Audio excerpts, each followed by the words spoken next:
shooting, the ring job. I love so like, I love basketball so much. My mom was worried. He was like, hey, Jamin, what do you want to become in the future? I was like, Mom, I want to become a basketball star. My mom was like, no, in the future, you can only become a doctor, or a lawyer, or a doctor, or a doctor, or a doctor. Mom, you just say 5 things, but only give me 2 options. What the hell? So like I kind of follow her, suggestions, stuff really hard, I went to a good school. But one day, I was watching TV with my mom again. And Jamin comes out and the TV is playing NBA. I was like, Mama, check that out. There's an Asian doing NBA. My mom was like, oh, there's an Asian doing NBA? Oh, it's like a Kung Pao chicken in the midst of fried chicken. So guess what? I was like, Mom, I just Googled it. His name is Jamin. He's graduated from Harvard. My mom was like, oh, he's Asian and he played basketball so good. Why don't you become a basketball star? I was like, Mom, you kind of told me not to. So like after after the basketball started, I kind of gave up about that. So like I just watch television like non-stop. And I watch it to the extent that my daddy becomes worried about me. Which I just watching television all day long. And like someday my dad came to me, it's my dad this time. He's like, hey Jamin, you watch TV so much. What do you want to become in the future? I was like, Dad, I want to become Wendy Williams.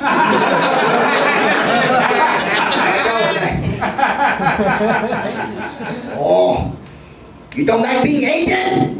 I was like, first of all, parenting 101. When your little kid tells you that he wants to become a big black woman in the future, the first thing you should worry about is his sexuality. Okay, that's parenting 101 right there. So I was like, Dad, you want me to become someone Asian? My dad, yes, I'm Asian everything, Toronto, everything. So I was like, okay, maybe I can become Margaret Cho. So here I am telling gay jokes. How's that? Yeah, I hope you're happy. Like my parents are just hysterical. They're just crazy ass. Like one time I was just live in my room like chill. Like my mom came in. She was crying. I was like, oh, I'm so sad. I was like, Mom, what happened? Mom was like, don't ask. I was like, what? I heard you and Dad are fighting. Are you guys getting a divorce?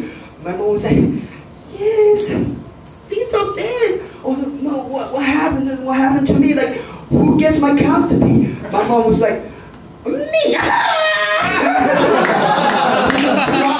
crying nonstop. And they were fighting for not having my custody. Are you kidding me? Like, I'm such a lovable child. Like, I dress up every time going to One Direction's concert. So I think that's what pissed me off because they don't want my custody. So I walked right in front of them. I was like, you know what, Mom and Dad, if you don't want me, like I'm tired of you. I'm like, Mom, you're an old Asian lady. You don't even know how to drive. Every time you drive me to school, that scares the hell out of me. I'm gonna jump out of the car. And you, Daddy, every time you bring me to zoo, you're like, oh, I'm so hungry. The horse. Oh, the horse. Daddy's so hungry. You humiliated me. Okay? Getting divorced, fine. Don't want a custody. Fine, okay? At least, I'm Asian, I'm young, some famous celebrity will adopt me, like Beyonce and Jay-Z. How's that? My mom was just chilling. Oh, forget about Beyonce. They want Blue Ivy. Blue Ivy, you are yellow. This is too crazy. So, I went to New York City to study comedy. Okay, so I took some comedy class. But the class were just like fucked up. Like the first thing I learned, the teacher told me is that, John, okay, so listen up. If you want to do stand-up comedy, you gotta tell a precept. What's a precept? It gives the audience, about your jokes. What are your jokes about? I'm like, my jokes are all about being gay and Asian, being Asian.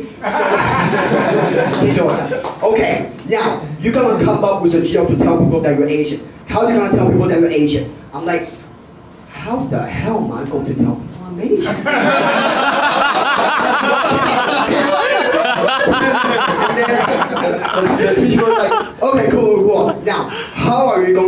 that you're gay. I'm like,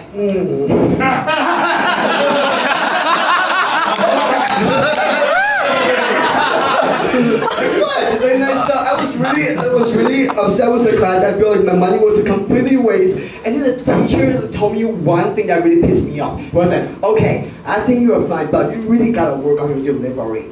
I'm like, delivery? I'm like, I'm a Chinese boy from Chinatown. I know everything about delivery. Okay?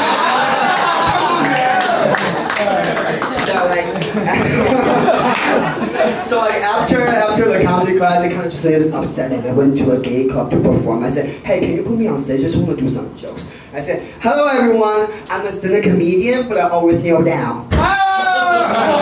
That joke almost got me raped. I mean,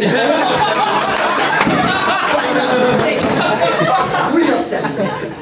So after the class, I said, you know what, I kind of gave up on stand-up comedy, so I went to an improv class.